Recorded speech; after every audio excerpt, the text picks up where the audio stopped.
வணக்கம் அனுகிரகம் சேனல் நேர்களே, நான் உங்கள் அன்பான சயின்டிபிக் வேதிக் அஸ்ட்ராலஜர் அஸ்ட்ராலஜி பேசுகிறேன்.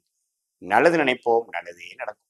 தொடர்ந்து நம்மளுடைய அஸ்ட்ராலஜிக்கல் வீடியோஸ் எல்லாம் பார்த்துட்டு இருப்பீங்க நம்புறேன்.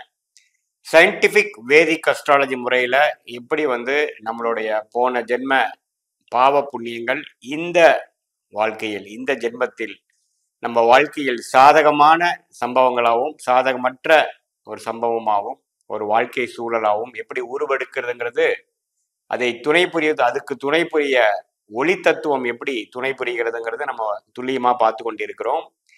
சயின்டிபிக் வேதிக் அஸ்ட்ராலஜி, அதாவது அறிவியல் சார்ந்த ஜோதிடக்கலை எப்படி நம்மளுடைய இந்த வாழ்க்கையில் நடக்கக்கூடிய சம்பவங்களை முன்கூடியே தெரிந்து அதுக்கு தகுந்த மாதிரி நம்ம வாழ்க்கையை திட்டமிட்டு எப்படி நம்மளுடைய முயற்சிக்கு ஏற்ற நல்ல பலன்களை பெற முடியுங்கிறது நம்ம டீட்டெயிலா பார்த்துட்டு இருக்கோம். அந்த வரிசையில மார்ச் மாதம் 2025 எத்தகைய ஒரு பலாபலன்கள் நிறைந்த ஒரு மாதமாக துலாம் ராசிக்காரர்களுக்கு இருக்க போகிறது அப்படிங்கிறது பார்க்க போறோம். அதுக்கு முன்னாடி ஃபர்ஸ்ட் டைம் வரவங்க நம்மளுடைய சேனல் சப்ஸ்கிரைப் பண்ணுங்க, பிடித்த வீடியோஸை ஷேர் பண்ணுங்க. இப்ப பாத்தீங்கன்னா, ஆண்டு கிரகம் என்று சொல்லப்படுகிற குரு, சனி, ராகு, கேது மார்ச் மாதம் பெரிய மாற்றங்கள் இல்லாமல் சனி பகவான் மட்டும் மார்ச் 29ஆம் தேதி 2025 அப்போ கும்பத்தில் இருக்கக்கூடிய சனி மீனத்துக்கு மாறுகிறார். அதாவது துலாம் ராசிக்கு 5ஆம் இடத்துல கடந்த 2 வருடமாக 2.25 வருடமாக இருந்து கொண்ட சனி 6ஆம் இடத்துக்கு மாறுவது ஒரு அற்புதமான விஷயம்.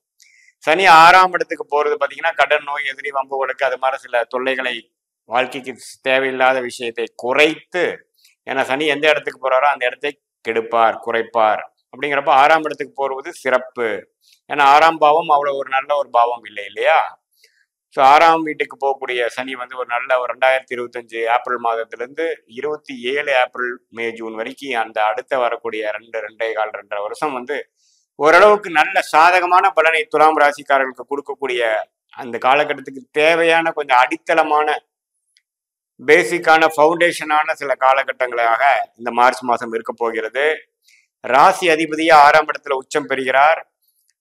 இருந்தாலும் ராகுவோட சேர்கிறார், புதனோடையும் சேர்கிறார்.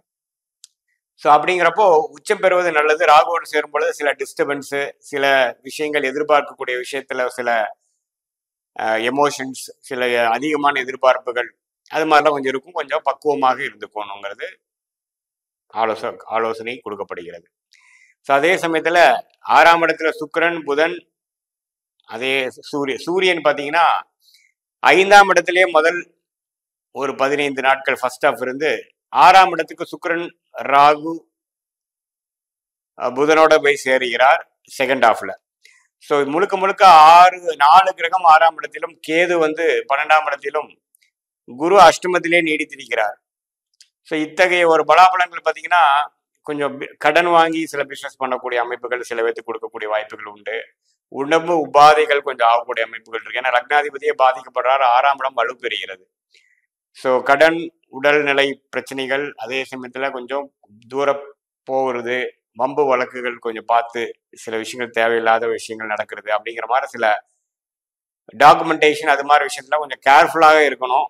அது மாதிரி அமைப்புகள் இருக்கக்கூடிய ஒரு மாதமாக இருக்கிறது. பட் இருந்தாலும் பெரிய பாதிப்பு இல்லை. ஏன்னா உச்ச சுக்கிரனாக இருக்கிறார், ராஜோகாதிபதியும் சேர்றார், நீச்சமா இருந்தாலும் நீச்ச பங்கம் ஆகிறார் புதன். அதெல்லாம் நல்ல அமைப்பு. மாதம் முதல் பகுதியாகிய முதல் 15 நாட்கள் சூரியன் சனியோட சேர்ந்திருக்கும் பொழுது அரசு சார்ந்த விஷயங்கள், தந்தையார், அது மாதிரி விஷயங்கள்லாம் கொஞ்சம் பிரச்சனைகள் உண்டு. ஸோ சூரியனும் சனியும் சேருவது கொஞ்சம் சரியில்லை. ஸோ அதனால முதல் ஆஃப் கொஞ்சம் கேர்ஃபுல்லாகவும், செகண்ட் ஹாஃப்ல நான் சொன்ன மாதிரி சில விஷயங்களுக்கு எதிர்பார்த்து கொஞ்சம் கவனமாக இருக்க வேணுங்கிறது கேட்டுக்கொள்ளப்படுகிறது.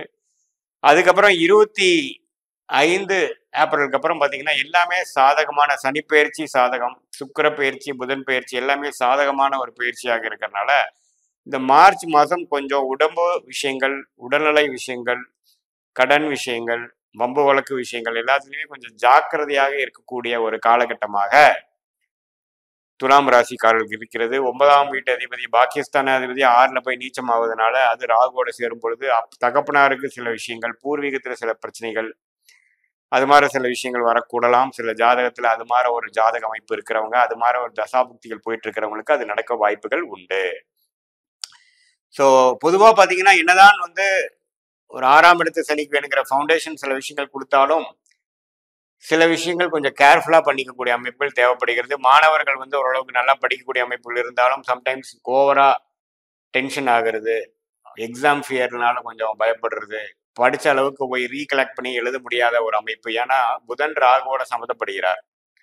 எப்பவுமே ஒரு ராகு கேதுவோட சுக்கிரன் புதன்கிற மாதிரி ஒரு சுபகிரகங்கள் சேரும் பொழுது கொஞ்சம் டிஸ்டர்பன்ஸ் வரும். ஏன்னா ராகு வந்து ஒரு பாவ கிரகமாக இருந்து இருள் கிரகமாக இருந்து சேரும் கிரகத்தை பீடிக்க பாதிக்க அமைப்பு உண்டு. பட் இருந்தாலும் பெரிய அமைப்பு இல்லை. ஏன்னா குருவோட வீட்டில் தான் அது நடக்குது. குரு வந்து அஷ்டமத்தில் இருக்கக்கூடிய அமைப்பு. அடுத்த ஏப்ரல் மேக்கு அப்புறம் குருவும் பார்த்தீங்கன்னா பாகிஸ்தானத்துக்கு வந்து 9ல் குரு என்று சொல்லப்படுகிற அருமையான அமைப்பு வந்து துலாமின் ராசியை பார்க்க போகிறார். ஸோ இந்த ஒரு மாசம் மட்டும் கவனமா இருந்துட்டு அடுத்த வரக்கூடிய மாதங்கள் மிகவும் அருமையாக இருக்கக்கூடிய அமைப்புகள் உண்டு. அதே சமயத்தில் செவ்வாய் பார்த்தீங்கன்னா 9ஆம் இடத்துல நீடித்திருந்து 9ஆம் வீட்டதிபதி 6ல் நீச்சமா போய் ராகுவோட சேரும் பொழுது தகப்பனார் விஷயங்கள், பாக்கிய விஷயங்கள், அது மாதிரி விஷயத்துல கொஞ்சம் கேர்ஃபுல்லா இருக்கணும். முதலே சொன்னதுதான்.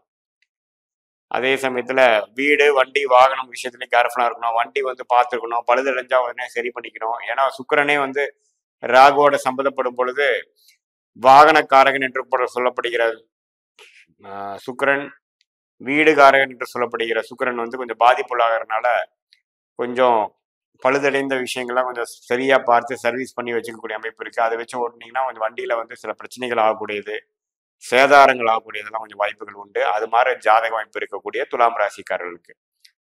ஸோ அப்படியெல்லாம் இருக்கும் பொழுது கொஞ்சம் லக்னாதிபதியும் பாதிக்கப்பட்டிருக்கு, புதன்கிற கிரகம் பாதிக்கப்பட்டிருக்கும் பொழுது கொஞ்சம் கேர்ஃபுல்லாக இருக்கக்கூடிய அமைப்புகள் உண்டு.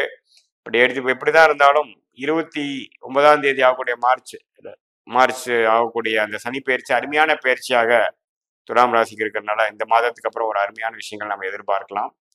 இது பொதுவான பலன்களை தவிர உங்களோட ஜென்ம ஜாதகத்துல என்ன தசாபுக்திகள் போய் கொண்டிருக்கிறது, நீங்க என்ன லக்னத்துல பிறந்தீங்க, அந்த லக்னத்துக்கு தசநாதன் புக்திநாதன் எந்த ஒரு ஆதிபத்தியம் பெறுகிறார், அப்படி வைத்து இப்படியுடைய கோச்சார அமைப்பையும் சேர்த்து பார்க்கும் பொழுது துல்லியமாக இப்போ போயிட்டு இருக்கக்கூடிய வாழ்க்கை எப்படி போகுது, எது மாதிரி ஒரு ஷார்ட் டேர்ம் ஃபியூச்சர் இருக்கு, லாங் டேர்ம் ஃபியூச்சர் எப்படி இருக்கு, எது மாதிரி முடிவுகள் எந்த மாதிரி டைம்ல எடுத்துக்கலாம், எது சாதகமாக வரும் அப்படிங்கிறது நம்ம துல்லியமா பார்க்கலாம். இது ஒரு பொதுவான பலன்கள் நீங்க தெரிஞ்சுக்கணும்.